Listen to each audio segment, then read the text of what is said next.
Hello ಹಾಂ sir, ಇದು super carry ಒಂದು ಗಾಡಿ ಕಳಿಸ್ಕೊಡಿಲ್ಲ ಸುಜುಕಿ ಹಾಂ 2019. ಓನರ್ ಎಷ್ಟಾಗಿದ್ದಾರೆ? ಸರ್ ನಾವು ಸೆಕೆಂಡ್ ಓನರು. ಮೊನ್ನೆ ಆಗಿದ್ದು ನಮ್ಮ ಹೆಸರಿಗೆ. ಹ್ಞೂ ಎಫ್ ಸಿ ಇನ್ಶೂರೆನ್ಸ್ ಇದೆ 2 ತಿಂಗಳು. ಬೇಕಾದ್ರೆ ಇನ್ಶೂರೆನ್ಸ್ ಹಾಕ್ಕೊಡ್ತೀವಿ ಮತ್ತೆ. ಬೇಕಂದ್ರೆ ಮಾಡಿಸ್ಕೊಡ್ತೀರಾ? ಹ್ಞೂ.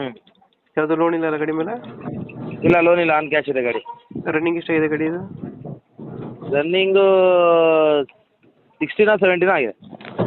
ಸಿಂಗಲ್ ಓನರ್ ಗಾಡಿ ತೊಗೊಂಡಿದ್ದು ನಾವು ಬ್ಯಾಂಕ್ ಗರಾಜಲ್ಲಿ. ಹಾಂ ಅದು ಸೆಕೆಂಡ್ ಓನರ್ ಆಗಿದೆ ಈಗ. ಟೈರ್ ನಮ್ಮ ಹೆಸರಿಗೆ ಆದಮೇಲೆ ಸೇಲ್ ಮಾಡಬೇಕದು. ಹ್ಞೂ ಟೈರ್ ಚೆನ್ನಾಗಿದೆ ಸರ್, 4. ಚೆನ್ನಾಗಿದೆ. ಹಾಂ. ಇಂಜಿನ್ ಕಂಡೀಷನ್ ಅಣ್ಣ? ಇಂಜಿನ್ ಎಲ್ಲ ಚೆನ್ನಾಗಿದೆ. ಡೀಸೆಲ್ ವೇರಿಯಂಟ್ ಇದು? Diesel variant. ಎಷ್ಟು ಕೊಡುತ್ತೆ ಮೈಲೇಜ್ ಇದು ಗಾಡಿ? ಇದು 18 ಕೊಡುತ್ತೆ. ಹ್ಞೂ. ಎಕ್ಸ್ಟ್ರಾ ಫಿಟ್ಟಿಂಗ್ ಏನು ಮಾಡಿಸಿಲ್ಲ ಗಾಡಿಗೆ?